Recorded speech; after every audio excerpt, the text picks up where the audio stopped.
പെട്ടെന്ന് ഉണ്ടാക്കാനും പറ്റണം എന്നാൽ വിശപ്പ് മാറണം. അങ്ങനെയുള്ള ചായക്കടികൾ തിരഞ്ഞു നടക്കുന്നവരുണ്ടെങ്കിൽ സേവ് ചെയ്ത് വെച്ചോളൂ. ആദ്യം തന്നെ ഒരു ബൗളിലേക്ക് 1 കപ്പ് മൈദയും 1/2 കപ്പ് അരിപ്പൊടിയും പാകത്തിനുള്ള ഉപ്പും 1 ടീസ്പൂൺ ചെറിയ ജീരകവും 1/2 കപ്പ് അധികം പുളിയില്ലാത്ത തൈരും ആവശ്യത്തിന് വെള്ളം ഒഴിച്ചു കൊടുത്തിട്ട് നന്നായിട്ടൊന്ന് കുഴച്ചെടുക്കാം.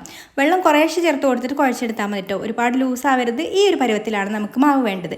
ഇനി നമുക്ക് ഈ ഒരു മാവ് ഒരു 15 മിനിറ്റ് റെസ്റ്റ് ചെയ്യാൻ വേണ്ടിയിട്ട് മാറ്റി വെക്കാം. 15 മിനിറ്റിന് ശേഷം ഇതിലേക്ക് ഒരു 2 ടേബിൾ സ്പൂൺ ചെറിയുള്ളി ചെറുതായിട്ട് അരിഞ്ഞതും 1 ടീസ്പൂൺ ഇഞ്ചിയും പച്ചമുളകും കൂടെ ചതച്ചെടുത്തതും കറിവേപ്പില അരിഞ്ഞതും 1/4 ടീസ്പൂൺ ബേക്കിംഗ് സോഡ കൂടെ ചേർത്ത് കൊടുത്തിട്ട് വീണ്ടും നന്നായിട്ടൊന്ന് മിക്സ് ചെയ്ത് കൊടുക്കാം.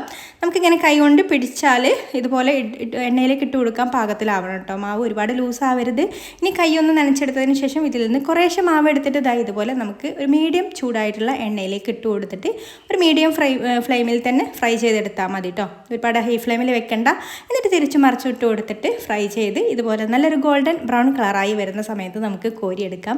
അപ്പോൾ ഇത്രയേ ഉള്ളൂ. പുറമേ നല്ല ക്രിസ്പി ആയിട്ടും അകത്ത് നല്ല സോഫ്റ്റ് ആയിട്ടുള്ള മൈസൂർ ബോണ്ട റെഡി ആയിട്ടുണ്ട്. ഇതിലേക്ക് നല്ല അടിപൊളിയായിട്ടുള്ള ഒരു ഗ്രീൻ ചട്നി കൂടെ റെഡിയാക്കി എടുത്തിട്ടുണ്ട് കേട്ടോ. ഇതും കൂടി കൂട്ടി കഴിച്ചാൽ അടിപൊളി ടേസ്റ്റാണ്. ഒന്ന് ട്രൈ ചെയ്ത് നോക്കിക്കോളൂ. ഇഷ്ടമായിട്ടുണ്ടെങ്കിൽ ലൈക്ക് ചെയ്യാനും കൂടുതൽ റെസിപ്പീസിന് പേജ് ഫോളോ ചെയ്യാനും കൂടി മറക്കല്ലേ.